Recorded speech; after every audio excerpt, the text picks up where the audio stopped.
Joanna. Thank you, Goni.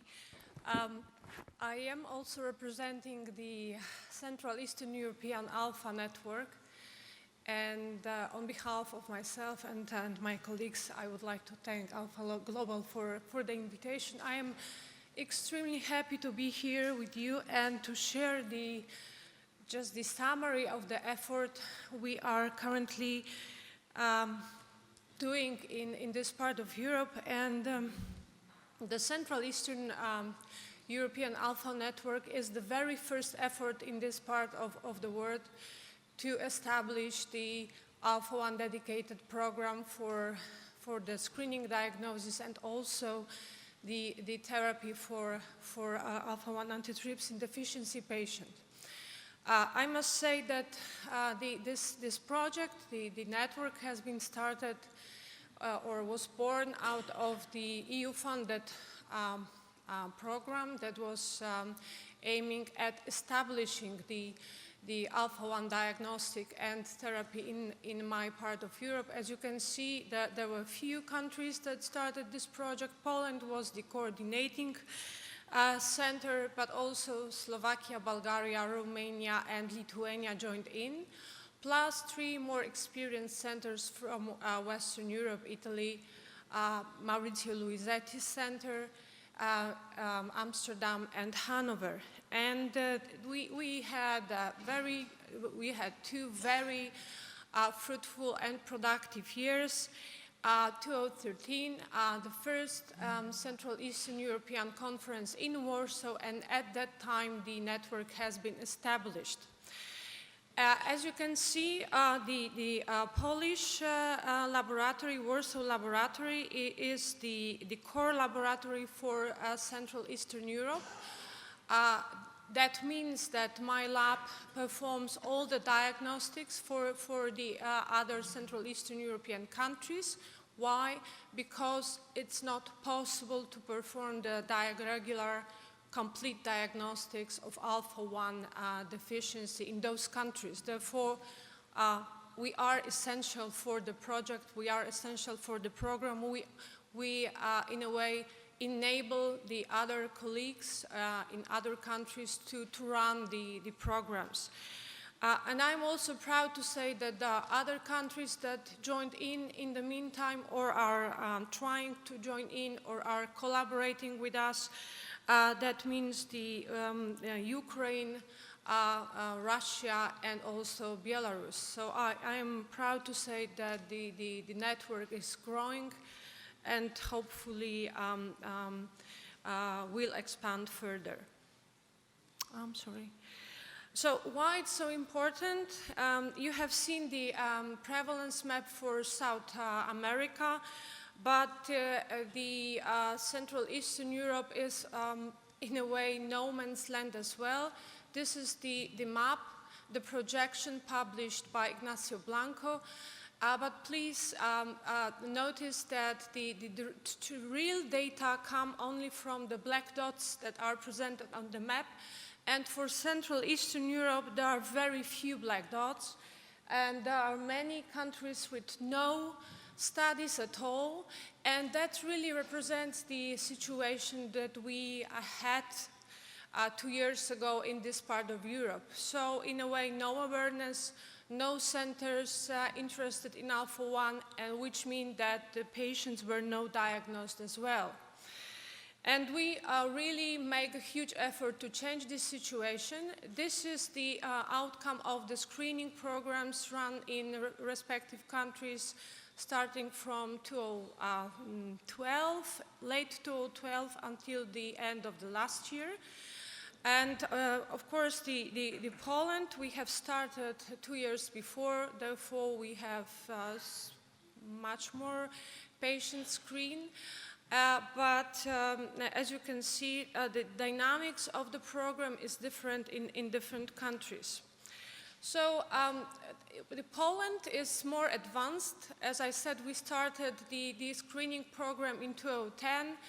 And as you might notice, before, the diagnostics was not available in my country, so very few Alpha-1 patients had been diagnosed at that time. And in 4 years, we managed to change the situation by 10. So at the moment, we have about 1% of individuals, of patients with alpha-1 antitrypsin deficiency diagnosed, which is still a very, very low number.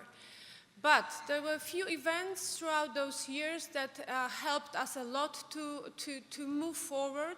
Those are the guidelines produced by the Polish Respiratory Society and published in 2010.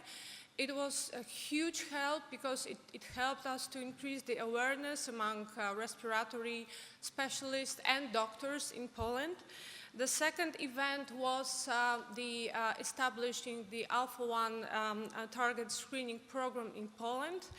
It was founded by my institution, but also by the Polish Foundation for Alpha-1 Antitrypsin Patients, which I'm proud part of.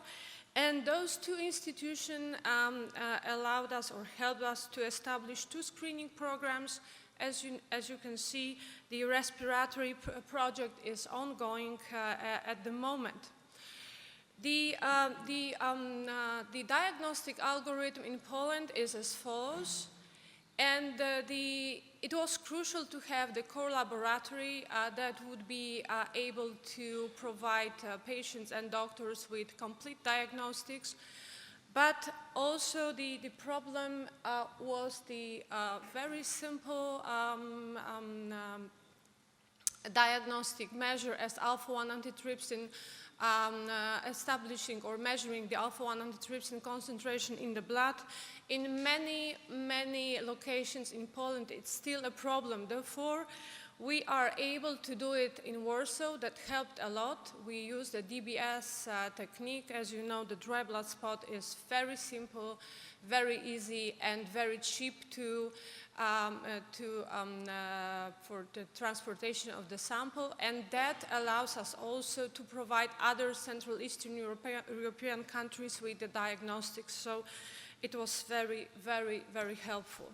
So the respiratory screening program in Poland is open for any patient.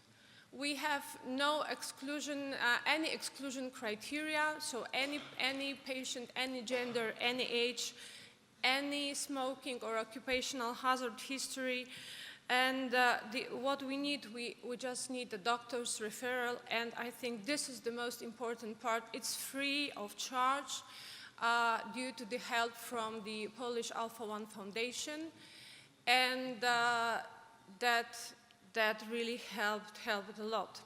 So this is the outcome. 87% of screened patients proved to be MMs. In other words, as much as 13% proved to have any type of deficiency allele.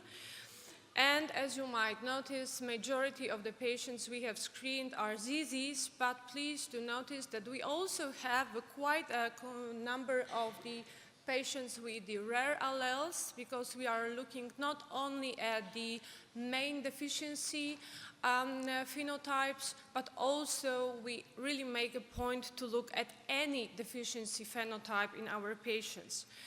That means that in the estimated frequency for the main deficiency alleles in our respiratory patients population in Poland is 4 times higher than in general Polish population, but the ZZ phenotype is 16 times more frequent. And I think this is a very important message for the doctors and for the patients.